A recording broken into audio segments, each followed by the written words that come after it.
السلام علیکم۔ آج پیر ہے مارچ کی 30 تاریخ۔ میں ہوں خالد حمید، خبروں کے ایک بلیٹن کے ساتھ۔ امریکہ کے صدر ڈونلڈ ٹرمپ نے کہا ہے کہ ایران کے ساتھ ایک معاہدہ جلد طے پا سکتا ہے اور پاکستانی سفارتکاروں کے ذریعے بالواسطہ مذاکرات میں پیش رفت ہو رہی ہے۔ اسی تناظر میں جب سعودی عرب، ترکی اور مصر کے وزرائے خارجہ اسلام آباد پہنچے تو اسے 2 ہفتوں کے اندر دوسری اہم سفارتی ملاقات قرار دیا گیا، جس کا مقصد ایران پر امریکہ اور اسرائیل کی ممکنہ جنگ کے اثرات کو کم کرنا اور خطے میں کشیدگی کو روکنا ہے۔ پاکستان کے نائب وزیر اعظم اور وزیر خارجہ اسحاق ڈار نے اتوار کو ہونے والی مشاورت کے بعد تصدیق کی کہ امریکہ اور ایران نے براہ راست مذاکرات کے لیے پاکستان پر اعتماد کا اظہار کیا ہے۔ تاہم ایران نے امریکہ کے ساتھ براہ راست مذاکرات کی خبروں کی تردید کی ہے۔ ایرانی وزارت خارجہ کے ترجمان اسماعیل باغئی کے مطابق دونوں ممالک کے درمیان کوئی براہ راست بات چیت نہیں ہوئی، بلکہ پیغامات ثالثوں کے ذریعے پہنچائے گئے۔ ان کا کہنا تھا کہ ایران کو دی گئی زیادہ تر تجاویز غیر حقیقت پسندانہ اور ناقابل قبول تھیں۔ انہوں نے مزید کہا کہ اگرچہ علاقائی ممالک کی جانب سے امن کی کوششیں قابل ستائش ہیں، مگر صورتحال کو حقیقت پسندانہ انداز میں دیکھنا ضروری ہے۔ ادھر امریکہ اور اسرائیل کے حملوں میں تہران اور دیگر شہروں کو نشانہ بنایا گیا، جن میں بجلی کے بنیادی ڈھانچے کو بھی نقصان پہنچا۔ تہران اور اس کے نواحی علاقوں میں زوردار دھماکوں کی آوازیں سنی گئیں، جبکہ رے شہر میں بھی دھماکے کی اطلاعات ملیں۔ اسرائیلی فوج نے دعویٰ کیا ہے کہ وہ ایرانی حکومت کے بنیادی ڈھانچے کو نشانہ بنا رہی ہے۔ ایران کی پارلیمنٹ کے اسپیکر محمد باقر غالیباف نے کہا ہے کہ امریکہ ایک طرف مذاکرات کے پیغامات بھیج رہا ہے اور دوسری جانب زمینی حملے کی منصوبہ بندی کر رہا ہے۔ انہوں نے خبردار کیا کہ اگر امریکی افواج تعینات کی گئیں تو ایران بھرپور جواب دے گا۔ دوسری جانب ایران بھر میں حکومتی حامیوں نے فضائی حملوں کے خطرات کے باوجود مظاہرے جاری رکھے۔ مختلف شہروں جن میں کرج، شیراز، قم، آبادان اور تبریز شامل ہیں، حملوں کی اطلاعات موصول ہوئی ہیں۔ تہران کے قریب بجلی کے نظام کو نشانہ بنانے سے کئی گھنٹوں تک بلیک آؤٹ رہا، تاہم حکام کے مطابق بجلی بحال کر دی گئی۔ تبریز میں ایک پیٹرو کیمیکل پلانٹ پر حملے کے بعد لگنے والی آگ پر قابو پا لیا گیا۔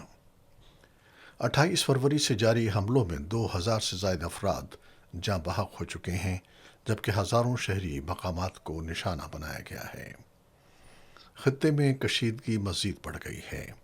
سعودی عرب نے اپنے مشرقی صوبے کی جانب آنے والے 5 بیلسٹک میزائل تباہ کرنے کا دعویٰ کیا ہے، جبکہ کویت نے بھی ڈرون حملوں کو ناکام بنانے کی اطلاع دی ہے اور ایک بھارتی شہری کی ہلاکت کی تصدیق بھی کی ہے۔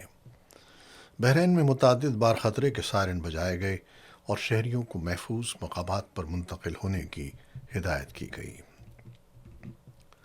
ایران کے میزائل حملے کے بعد اسرائیل کے شہر حائفہ میں واقع تیل صاف کرنے والی تنصیب میں آگ بھڑک اٹھی، جس کے بعد سیاہ دھوئیں کے بادل فضا میں بلند ہوتے دیکھے گئے۔ ایران کی عدلیہ نے اپوزیشن گروپ پیپلز مجاہدین آرگنائزیشن آف ایران سے تعلق رکھنے والے 2 افراد کو حملوں کی منصوبہ بندی کے الزام میں سزائے موت دے دی ہے۔ اسرائیلی فوج نے لبنان کے دارالحکومت بیروت کے جنوبی علاقوں میں کارروائیاں جاری رکھنے کا اعلان کیا ہے اور رہائشیوں کو انخلا کی ہدایت دی ہے۔ اسرائیل کا کہنا ہے کہ وہ ان علاقوں میں حزب اللہ کے ٹھکانوں کو نشانہ بنا رہا ہے، تاہم اس دعوے کے شواہد پیش نہیں کیے گئے۔ انڈونیشیا نے تصدیق کی ہے کہ لبنان میں اقوام متحدہ کے امن مشن کے تحت خدمات انجام دینے والا اس کا ایک اہلکار جاں بحق جبکہ 3 دیگر زخمی ہو گئے۔ یہ واقعہ جنوبی لبنان کے علاقے عطشیت القصیر میں پیش آیا، جہاں یونائٹڈ نیشنز انٹرم فورس نے ان لبنان کے دستے کے قریب بالواسطہ گولہ باری کی گئی۔ انڈونیشیا کی وزارت خارجہ نے اس حملے کی شدید مذمت کرتے ہوئے شفاف اور جامع تحقیقات کا مطالبہ کیا ہے تاکہ ذمہ دار عناصر کا تعین کیا جا سکے۔ بیان میں جاں بحق اہلکار کے اہل خانہ سے تعزیت اور زخمیوں کی جلد صحت یابی کے لیے نیک خواہشات کا اظہار بھی کیا گیا ہے۔ وزارت خارجہ کا کہنا ہے کہ امن فوجیوں کی حفاظت ہر صورت یقینی بنائی جائے کیونکہ ان پر حملے بین الاقوامی قوانین کی صریح خلاف ورزی ہیں۔ مزید برآں انڈونیشیا نے جنوبی لبنان میں اسرائیلی فوجی کارروائیوں کی بھی مذمت کی ہے اور تمام فریقین پر زور دیا ہے کہ وہ لبنان کی خود مختاری کا احترام کریں، شہریوں اور بنیادی ڈھانچے کو نشانہ بنانے سے گریز کریں اور کشیدگی کم کرنے کے لیے مذاکرات کا راستہ اختیار کریں۔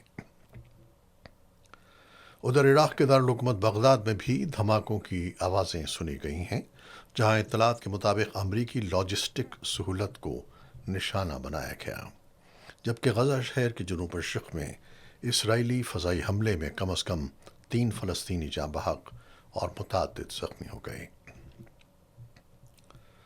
صدر ڈونلڈ ٹرمپ نے برطانوی اخبار فائنانشل ٹائمز کو دیے گئے ایک انٹرویو میں کہا ہے کہ امریکہ ایران کے تیل کے ذخائر پر قبضہ کر سکتا ہے اور خارق جزیرے کو بھی اپنے کنٹرول میں لے سکتا ہے۔ انہوں نے دعویٰ کیا کہ ایران نے کئی پاکستانی پرچم بردار جہازوں کو آبنائے ہرمز سے گزرنے کی اجازت دی ہے، جس کے بعد وہاں سے گزرنے والے جہازوں کی تعداد 20 تک پہنچ گئی ہے۔ دوسری جانب ایک امریکی اخبار کی رپورٹ کے مطابق سینکڑوں امریکی اسپیشل آپریشن فورسز مشرق وسطیٰ پہنچ چکی ہیں۔ ایران کی پاسداران انقلاب کی خاتم الانبیاء فورس کے ترجمان ابراہیم ذوالفقاری نے خبردار کیا ہے کہ ایران کے خلاف کسی بھی امریکی جارحیت یا قبضے کی کوشش کا انجام امریکی فوجیوں کی ذلت آمیز گرفتاری کی صورت میں نکلے گا۔ ایرانی سرکاری میڈیا کے مطابق انہوں نے کہا کہ اگر امریکہ نے زمینی کارروائی یا خلیج فارس کے جزائر پر قبضے کی کوشش کی تو امریکی فوجیوں کو شارک مچھلیوں کی خوراک بنا دیا جائے گا۔ ان کا کہنا تھا کہ صدر ٹرمپ صرف طاقت کی زبان سمجھتے ہیں اور ان کی پالیسیوں نے امریکہ، یورپ اور خصوصاً ایشیائی ممالک کو نقصان پہنچایا ہے۔ ادھر دی وال اسٹریٹ جرنل کی رپورٹ کے مطابق صدر ٹرمپ ایران سے 1000 پاؤنڈ یورینیم حاصل کرنے کے لیے ممکنہ فوجی آپریشن پر غور کر رہے ہیں۔ حکام کے مطابق یہ ایک پیچیدہ اور خطرناک مشن ہوگا جس کے دوران امریکی افواج کو کئی دن ایران کے اندر رہنا پڑ سکتا ہے، تاہم ابھی اس حوالے سے کوئی حتمی فیصلہ نہیں کیا گیا۔ رپورٹ میں کہا گیا ہے کہ صدر ٹرمپ نے اپنے مشیروں کو ہدایت کی ہے کہ ایران پر دباؤ بڑھایا جائے تاکہ وہ جنگ کے خاتمے کے لیے یورینیم حوالے کر دے۔ اگر ایران نے مذاکرات میں یہ شرط قبول نہ کی تو امریکہ طاقت کے استعمال کا راستہ اختیار کر سکتا ہے۔ وائٹ ہاؤس کے مطابق پینٹاگون کا کام صدر کو مختلف آپشنز فراہم کرنا ہے، تاہم اس کا مطلب یہ نہیں ہے کہ کوئی فیصلہ کر لیا گیا ہے۔ اسرائیل میں صدر آئزاک ہرزوگ نے وزیر اعظم بنجامن نیتن یاہو کی جانب سے کرپشن مقدمات میں معافی کی درخواست وزارت انصاف کو واپس بھیج دی ہے اور مزید قانونی مواد طلب کر لیا ہے۔ صدارتی مشیر کے مطابق یہ اقدام صرف قانونی جائزے کو مکمل کرنے کے لیے اٹھایا گیا ہے اور اس سے کسی حتمی فیصلے کا اشارہ نہیں ملتا۔ مقبوضہ کشمیر میں آل پارٹیز حریت کانفرنس نے کہا ہے کہ بھارتی اقدامات کے باعث کشمیری عوام شدید دباؤ کا شکار ہیں۔ ترجمان عبدالرشید منہاس کے مطابق گزشتہ 78 برسوں میں بھارتی ریاستی جبر کشمیریوں کے جذبہ آزادی کو دبانے میں ناکام رہا ہے اور وہ حق خود ارادیت کے حصول تک جدوجہد جاری رکھیں گے۔ انہوں نے الزام عائد کیا کہ بھارتی حکومت سیاسی بنیادوں پر کشمیری قیدیوں کو نشانہ بنا رہی ہے۔ دنیا بھر میں فلسطینی آج یوم ارس منا رہے ہیں جو ہر سال 30 مارچ کو منایا جاتا ہے۔ یہ دن 1976 کے اس تاریخی واقعے کی یاد میں منایا جاتا ہے جب اسرائیلی افواج نے فلسطینی زمینوں پر قبضے کے خلاف ہونے والے مظاہروں پر فائرنگ کی تھی۔ جس کے نتیجے میں 6 نہتے فلسطینی شہید اور 100 سے زائد زخمی ہو گئے تھے۔ یہ واقعہ اس وقت پیش آیا تھا جب اسرائیل نے الجلیل کے علاقے میں فلسطینیوں کی تقریباً 2000 ہیکٹر زمین ضبط کرنے کا فیصلہ کیا، جسے علاقے کی آبادی کا تناسب تبدیل کرنے کی پالیسی کا حصہ قرار دیا گیا تھا۔ کرکٹ۔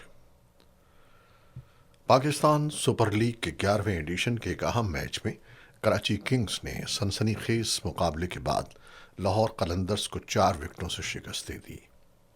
لاہور میں کھیلے گئے میچ میں کراچی کنگز نے 129 رنز کا ہدف آخری اوور میں حاصل کیا۔